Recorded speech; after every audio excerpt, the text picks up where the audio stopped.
wonder, how many goodly creatures are there here? How beauteous mankind is! O brave new world that has such people in it.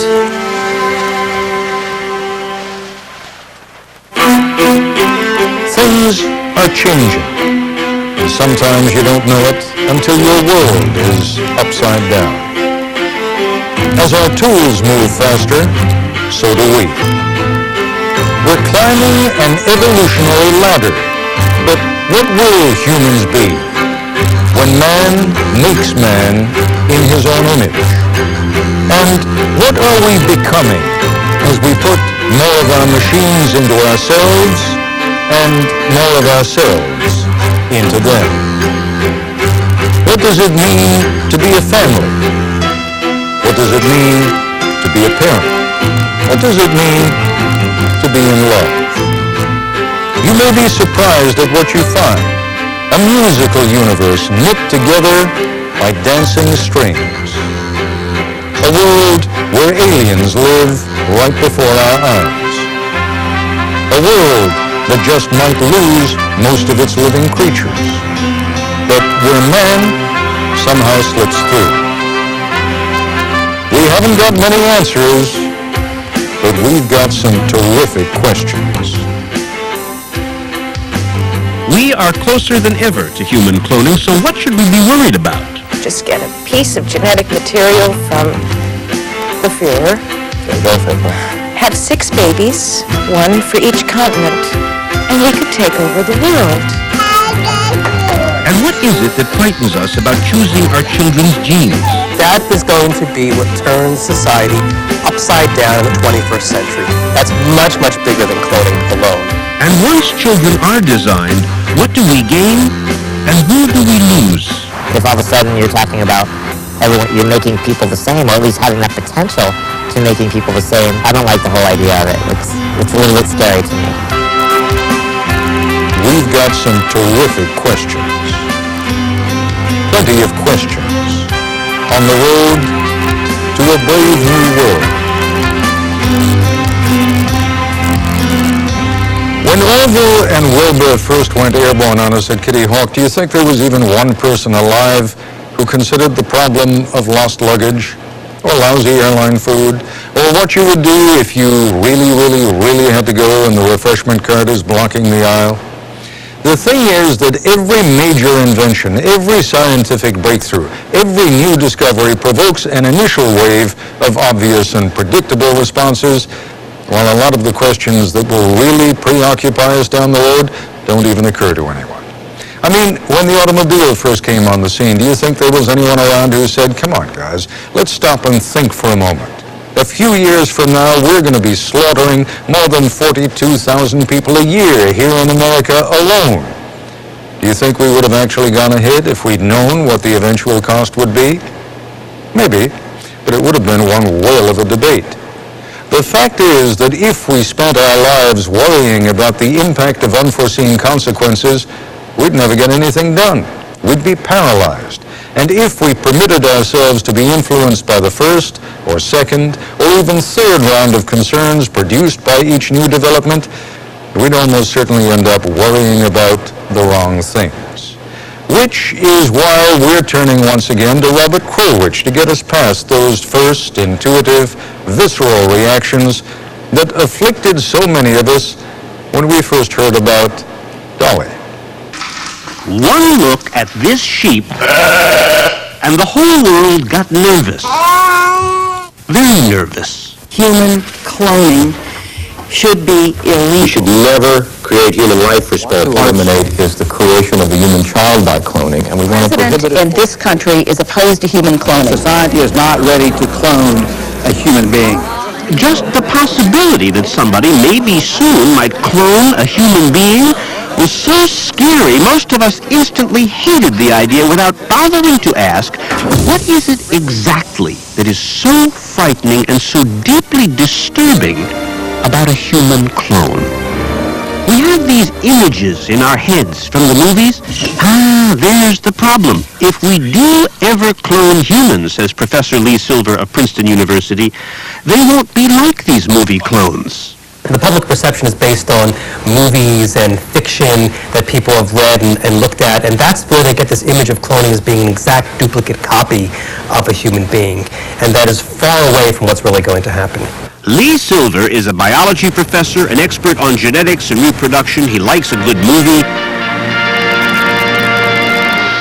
And human clones, he thinks, unlike movie clones, will probably be, he says, very ordinary, fully intact, very normal individuals.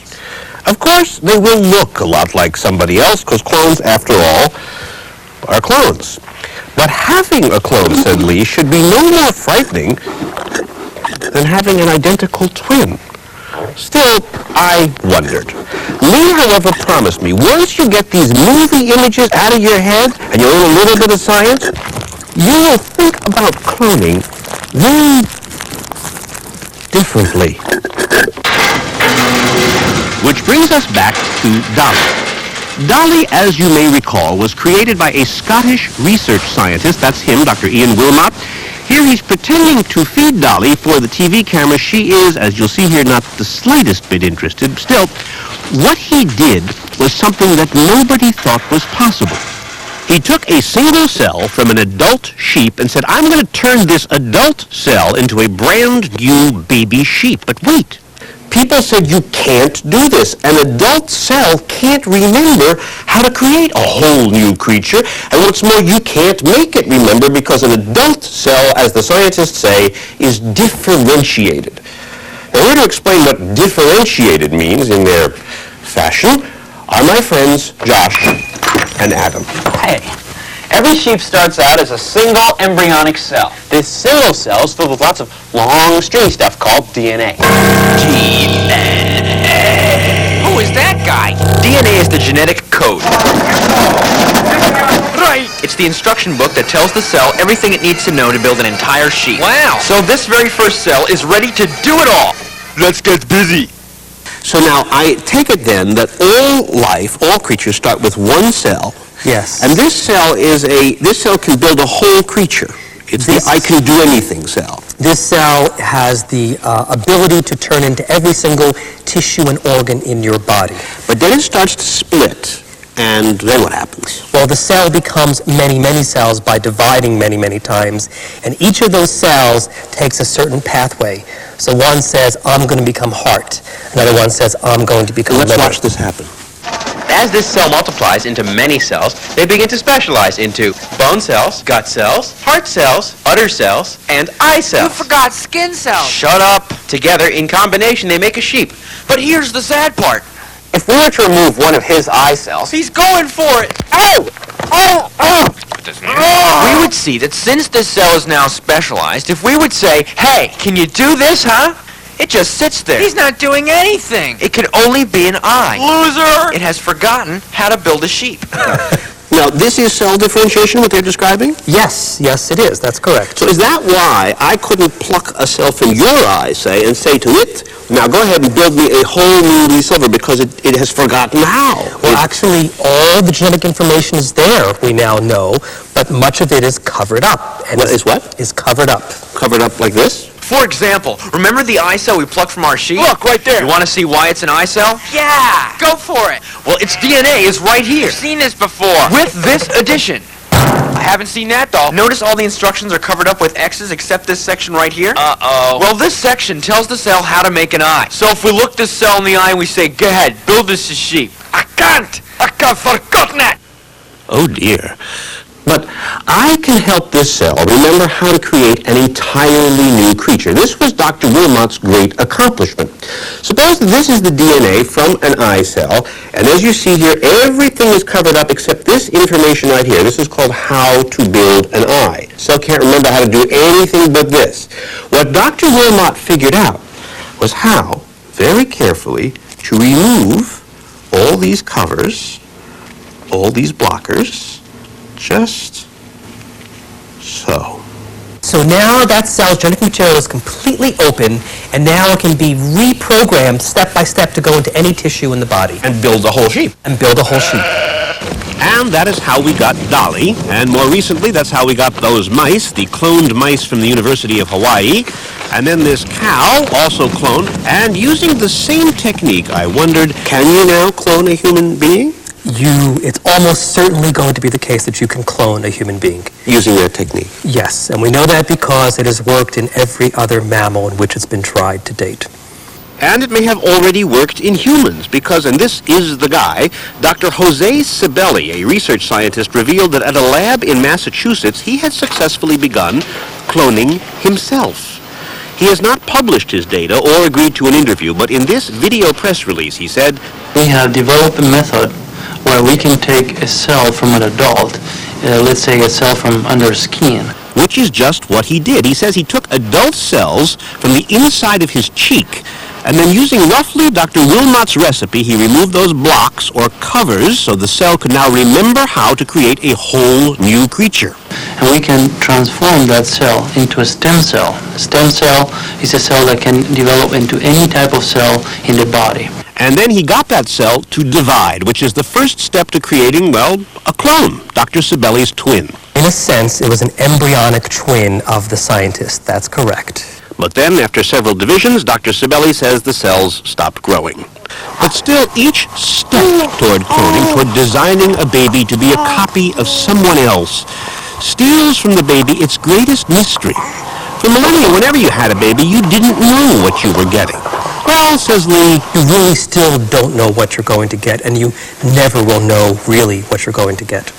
I think people do worry about tampering with the mystery of childbirth because the mystery, actually I can show you a dance which captures this beautifully. The mystery is that since you don't know what you're getting, you're prepared to fall in love with anything you get. Let me show you this. Jody Oberfelder has designed this dance for very new mothers and their very young babies. It is set to the lyric, "Who are you and who will you be? And who am I now that we are we?"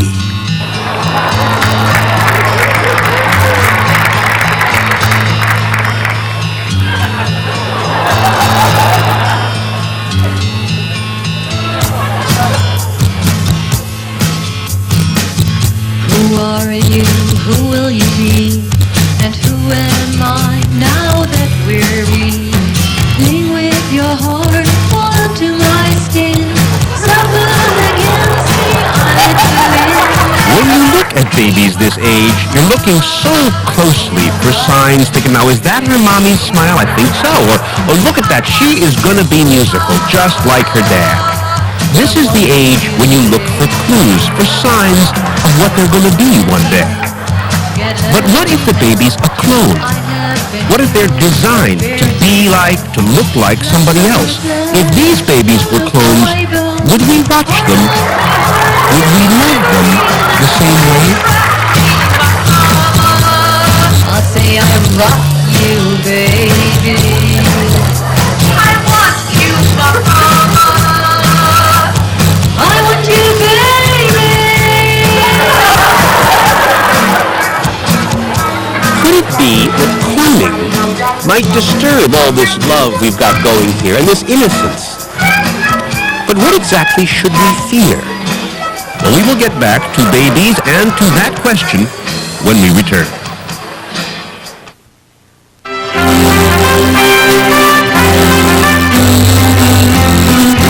I suspect, Robert, that there must be 100 different reasons that people have for being worried about cloning. But by the same token, there must also be a few that rise to the top, that just keep coming back and back and back. You hear over and over, like, for example, and then, by the way, I think they're very reasonable things to worry about. For example, if I have a clone, so which is the real me? I mean, if it's an exact copy, what am I? The original. Yeah, but if it's an exact copy, then, like, second question, who's better? If I'm the first, does that make the other one a second citizen? I'm uncomfortable with the idea of a secondary Robert. Maybe you'd harvest him for parts or something. Makes me a little nervous. So people worry about the status. Third thing is, this is the kind of technology that, because people go to the movies, they see this. It's Hitlerland. Only really demonic people like this technology. So if you have it, the wrong people will be attracted to it. Those three, let's take them one at a time, starting with a basic principle from Barney the Purple Dinosaur. You are special, you're the only one like you. As Barney has been saying for years, you are special, you're the only one like you. The notion that with human cloning there could be two creatures like you, or more, well, that's scary. Don't be scared, says Lee. Movies aren't the same as real life. In real life, clones are not at all exact copies. And here is the proof.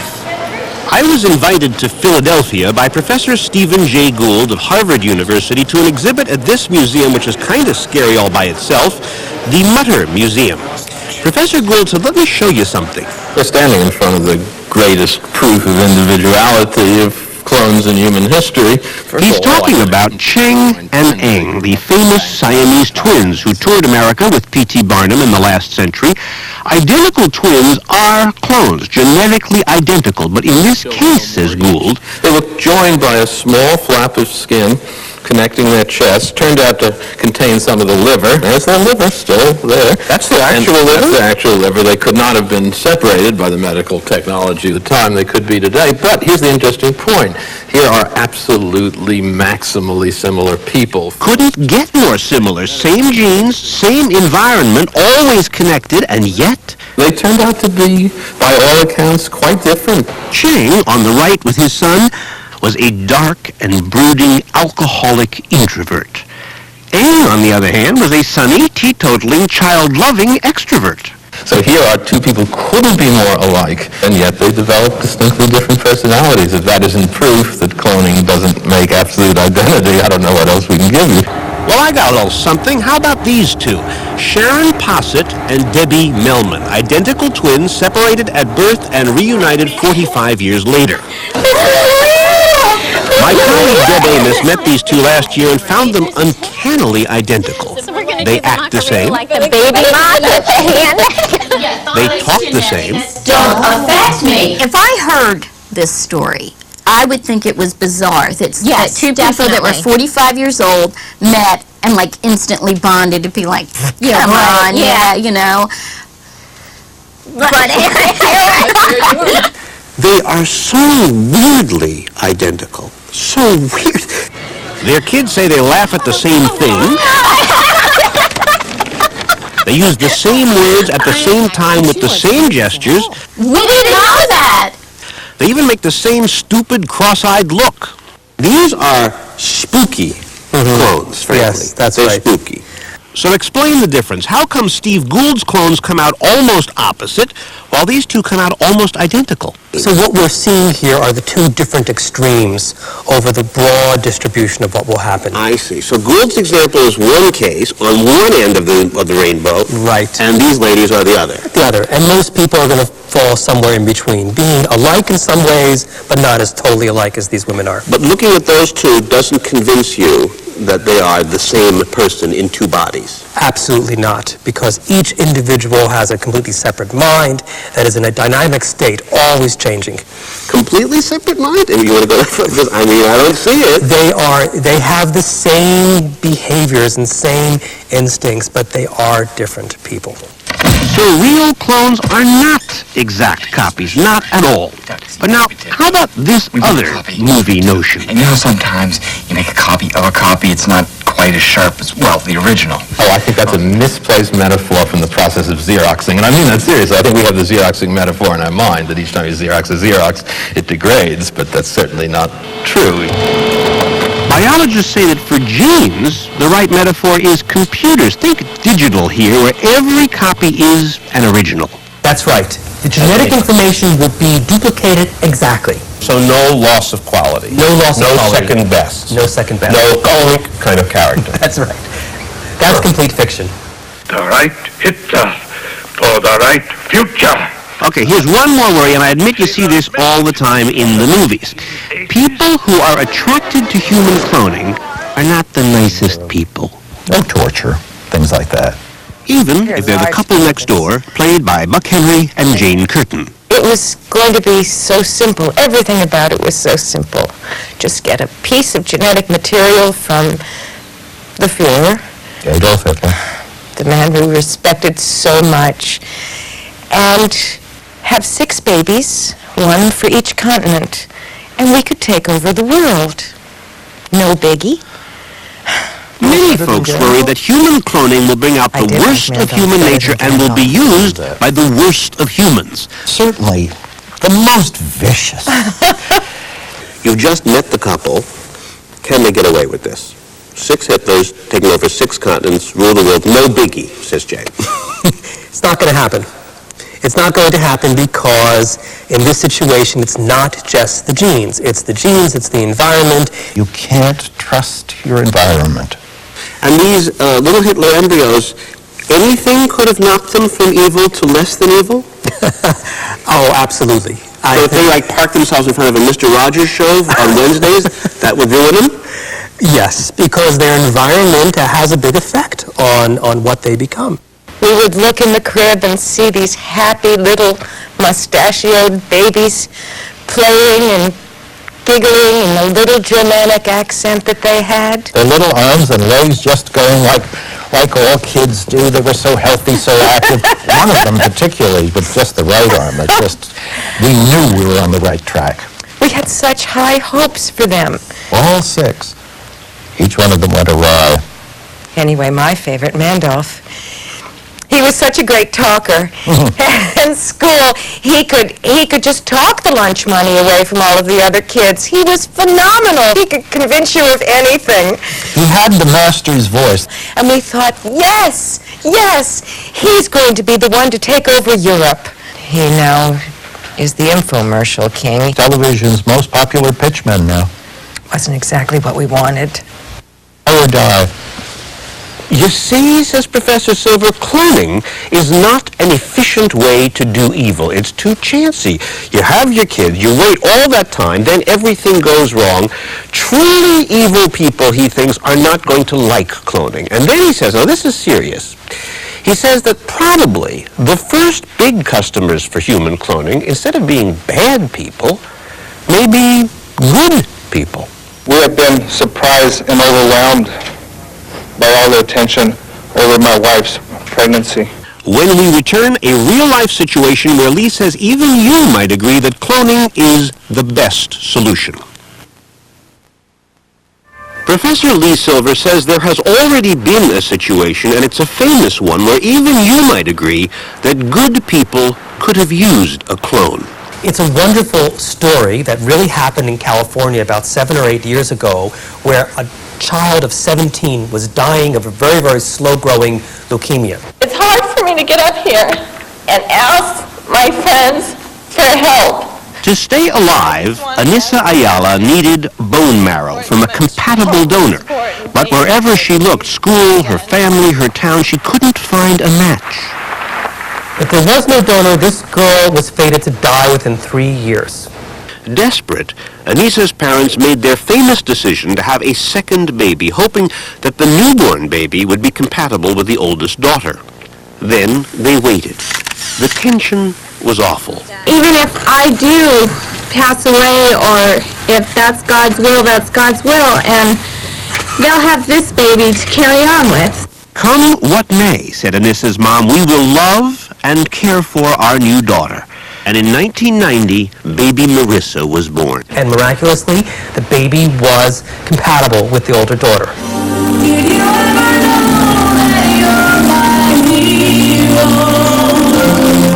But consider, says Professor Silver, had cloning been available, they could have plucked one skin cell from the older daughter, very simple, and created a second daughter, knowing this time for sure, in advance, with no doubt and no searches and no excruciating tension, that the blood types would match. So, in some situations, says Lee, cloning is the best option. Would you do this if you were in their situation? I would absolutely do this if I was in their situation, and my wife would as well. And, says Lee, there will be more and more of these situations where, forget about Hitler, perfectly ordinary, loving couples all over the world will begin to use cloning technology. Now, that doesn't mean that 50 years from now people will be making duplicates of themselves like they do in the movies. No. Lee says cloning will be much more subtle than that. It will be individual parents who are trying to give advantages to their children. Ordinary, loving... Ordinary, very much loving parents, because what every normal parent does is he or she wants to advantage their children. 50 years from now, says Lee, the safest way to create a healthy baby will not be making love at home in bed. Instead, he predicts more people will make their babies at the doctor's office. What a weird form of lovemaking, where you go to the doctors, remove all the ingredients, stick them in various jars. Well, we have this. Where's the fun in this? We have this confusion between sex and reproduction. They're completely separate from each other. I mean, they used to be connected, but they don't have to be anymore. Most of the time we have. Get used to. Well, most of the time we have sex that has nothing to do with reproduction. And in the future, reproduction may not have anything to do with sex. Most people have no idea which sex act produced their children. They can keep on having sex as much as they want, but the reproduction is going to be done in the laboratory. Okay, well. Provocative enough for you? It's very provocative. I have always connected the two. I was a little confused. So what happens at the laboratory? Well, Lee says you'd fertilize the egg, then you'd take a look and say, okay, it looks like we're going to have to fix a couple of genes here to make sure you have a healthy baby. But to do this safely, they take the embryo that you and your spouse and your doctor created in the lab, and they make 4 or 5 copies, meaning they clone the embryo. These are now identical copies, tiny clones. Then they make the repairs in each embryo, and then they pick the very best one, the one where the repairs are perfect. They put this one back into mom. So when Lee says that people in the future will use cloning technology, he doesn't mean movie clones like this. He means clones like this, on a much smaller scale, as a way to design a healthy baby. Of course, there are huge ethical issues here. But if you say to parents, no, you cannot do this, they're going to say, why can't I give something to my child that's going to make my child more successful and happier? I'm just trying to help my child. Yes, but cloning will allow us to add and subtract and repair all kinds of genes so that human beings can truly begin to design their children. And once children are designed, what do we gain? And who do we lose? I think what is great about people and about the United States and people in general is that it's a melting pot and everyone is different. And I think if all of a sudden you're talking about everyone, you're making people the same, or at least having that potential to making people the same, I don't like the whole idea of it. It's a little bit scary to me. It's probably the very thing that bothers a lot of us, as well it should.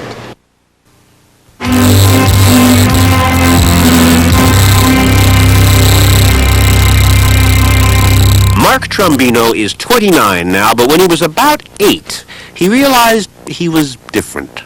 Pretty soon, about maybe 2nd, 3rd grade, other kids started growing more than me. And then my mom told me that I was small.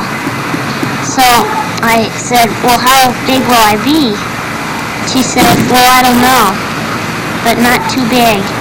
Most dwarves are genetic accidents. 2 average-sized people have a baby, but because of an error in the DNA, the baby is born and remains a dwarf. When I transferred schools, it was pretty hard because nobody knew me, and I didn't have any friends. And a lot of people made fun of me. But after a while, it just got a lot better.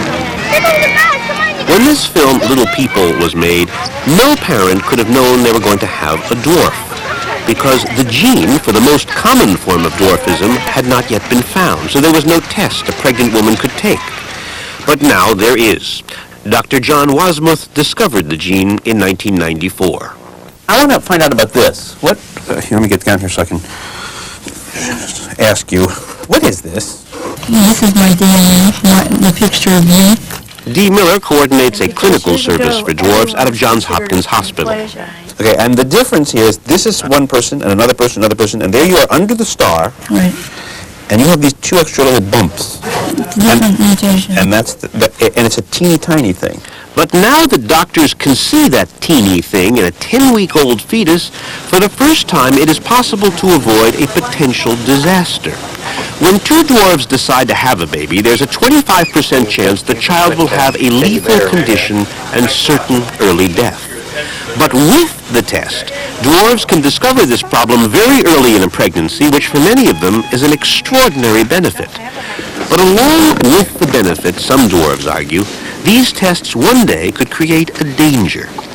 A couple of years ago, on the Little People website, there was talk that tests could eliminate us altogether.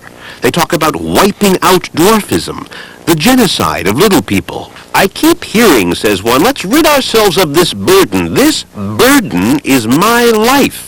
That wasn't so bad, was it? The fear is that once prenatal testing becomes available, parents will want to screen for all kinds of conditions. And suppose Mark's parents had known they were going to get a dwarf. Would they have gone ahead with the pregnancy? I don't know what they would have done. I mean, I'd have to ask them. I think they would have probably continued on with the pregnancy. I think, at least I hope. I think they would have, but that would have been a tough situation for them, because knowing what they know now, I mean, I've gone through 20 surgeries over the course of my life, lots of time in a hospital, lots of very costly medical bills. If they could have prevented this, they may or may not have, and that's a scary situation, because I think you're talking about eliminating, a race of people or people, and that's scary to me. Last year, when I was in 5th grade, towards the end of the year, a lot of people started thinking I was spoiled and I couldn't do anything for myself. So I had a talk with my mom, and she just said to try to do as much as possible for yourself. So I've really tried to do that this year, and it's gotten a lot better. They started to like me now, and they haven't complained that I'm spoiled anymore. It is painful, say many adult dwarves, that just as dwarfism is better understood and life's getting a little easier, especially for the kids, that just now the tests may make life harder. Because these tests make dwarves predictable, and therefore they make them preventable. And for some, that raises a question. Why are you here? When you could have been, You should have been prevented. Right. You should have been prevented. It's like a disease. We can prevent it. Why are you here? This is a big deal to have suddenly every life be measured on an economic scale. I find it very Before troubling. it begins, actually. I find it very troubling, and I'm very much troubled by it. I don't see a solution to this problem, because I think what's going to happen is, even if the state doesn't force you to have an abortion, I don't think that will ever happen in America, there's going to be a lot of subtle pressure from family and from friends and insurance companies, not so subtle. Do you cost more than other people? For insurance companies, yes, and on the average, and it would vary with the type of dwarfism. Oh, so you could well imagine a businessman saying, you guys are not only different, but you're a luxury. You cost more than everybody else. Sometimes, but we could cost more. Exactly.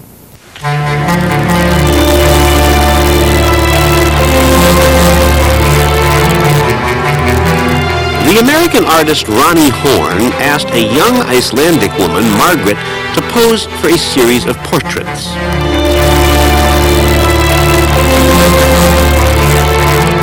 And looking at Margaret, you can see that humans are such complex, subtle, mysterious creatures.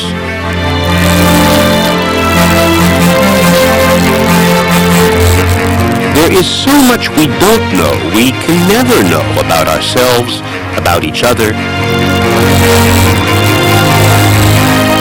But what happens to that sense of mystery and surprise and awe when the decision to create a person becomes a question of money? If people can be designed, then some designs will be too expensive. No more dwarves, please.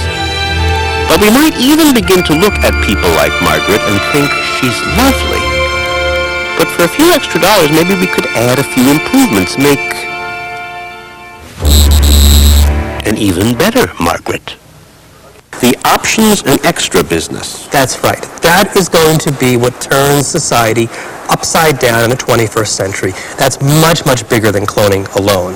It's the fact that we're going to be able to choose and manipulate the genes that go into our children. He's going to be tall, he's going to be blonde, he's going to be strong, he's going to be smart. He's gonna be good looking.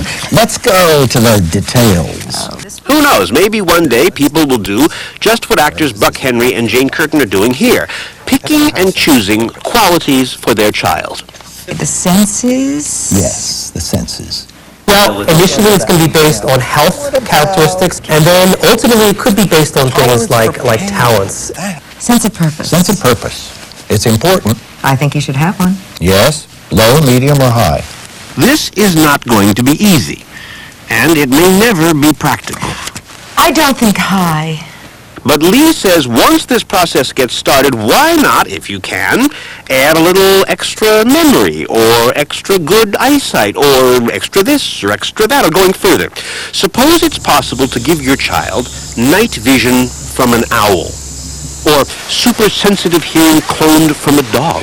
The problem is that people who get these genetic advantages will be the children of the wealthy, and it could greatly widen the gap between the haves and have-nots. That's what I think the problem is. That is a fairly significant problem, right? Because if people have built-in advantages, deeply built in, they're always tall, they're always got muscles, they always can jump faster, and they can also memorize the capitals of all the countries in the world quicker.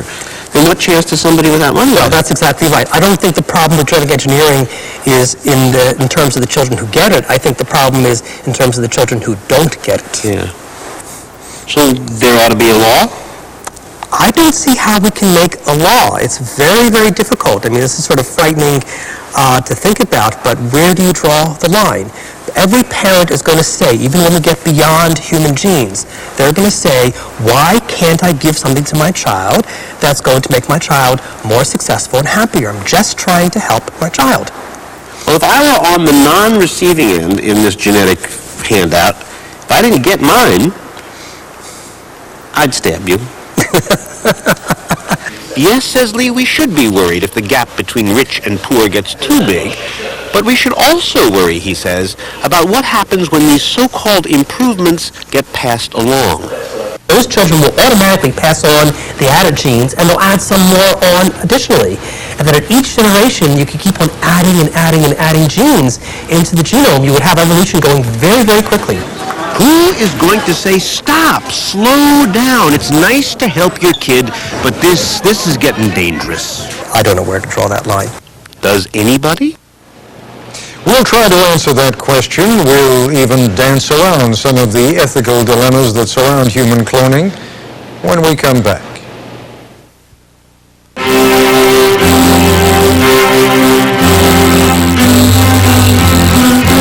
One of the fascinating things about considering the consequences of a scientific breakthrough is that at an early stage like this, when we're talking about something like cloning, each of us has a pretty good chance of being right or wrong. I mean, we don't really know. But just before the break, when you were talking to Lee Silver, you were starting to express what I gather is one of your greater concerns, and that has to do with the haves and the have-nots. Sure, because I think everybody should worry about this. If a rich set of parents can give their children extraordinary advantages, built-in good looks, built-in knowledge, built-in athleticism, maybe even built-in emotional well-being, if we get that far, that's not fair. That's just not fair if the guy down the block can't give his kids the same thing. Just not fair. Not fair. Life is not fair. This is really, really not fair. It has never, ever been fair, and rich people have always been able to buy advantages in terms of education, in terms of fitness, and giving their kids good food and vacation and good training. This is intimate advantage. This is advantages in each and every cell. I know that's a difference of degree, but it's a difference of degree that matters to me. You are assuming that rich people are also very smart to begin with. You are assuming that if you had access to a personal shopper and go to the right gene store. Fine, so they go to the right gene store and they walk in and someone has decided that the ideal human being, the perfect human being is going to be one who is 6'1.5", has perfectly chiseled features, blue eyes, blonde hair, whatever kind of nonsense you want to think of as being an idealized person. And the kind of knowledge they will have is what? Scientific knowledge, historical knowledge, geographic knowledge. You can't have all knowledge, so someone is going to pick for you what it's going to get, and you assume that someone at this gene store is going to do a better job of picking than Mother Nature did. In the short run, in one generation, yeah. I disagree with you. I'll go with Mother Nature every time. I think Mother Nature has a way of adapting to change, or at least causing us to adapt to change. And that if, in fact, you now have several thousand rich young kids walking around and they have all the good looks and all the good health and all the smarts in terms of book learning, that some of those other kids are going to adapt by staying home and studying harder, finding new things, developing new techniques, coming up with new inventions. Some. That was your keyword. Some. Right. But what about those who don't? You know, who might have a club foot and then overcome it and become a great athlete. That's the sort of thing you're thinking about. Exactly. What about all the ones with the club feet that just stay at home? What about they didn't have parents who could unclub their feet? You are saying that no set of would-be parents left to their own devices is going to do anything other than pick the cutest, the loveliest, the tallest, the handsomest, the smartest. I think some will, of course, because people are different and they have their own tastes. I guess what really concerns me is if you were a parent that wanted to go the fashionable route and it cost $40,000 to do it, what choice do you have if you don't have the $40,000? I asked that to Lee Sadler. You know what he said? He said, we do this all the time with automobiles. Not everybody can afford $23,000 for a Buick. So for those parents who, unlike you apparently, and probably actually unlike me, if they wanted to go to the jean store, but they didn't have the dough, he says, don't make a law saying no jean store, just do it on the installment plan. $500 down, $200 every month, you have all the advantage. And what happens after your kid is 14 years old and you still owe $20,000 and you don't pay? Now, there's a repo man I'd like to meet. I don't know what you do. We've only got a couple of seconds left, and I don't want to end on that question. The last question, quick answer. What if it were up to you? What if you were the king of cloning and you could say yes or no? We can or we cannot, we will or we won't. Would I proceed? Yeah. Yeah. Very humbly, very carefully, and we're feeling the responsibility of it, yeah. But I don't know how you could not. On that note, Robert, thank you. That's our broadcast for tonight. I'm Ted Koppel. For all of us here at ABC News, good night.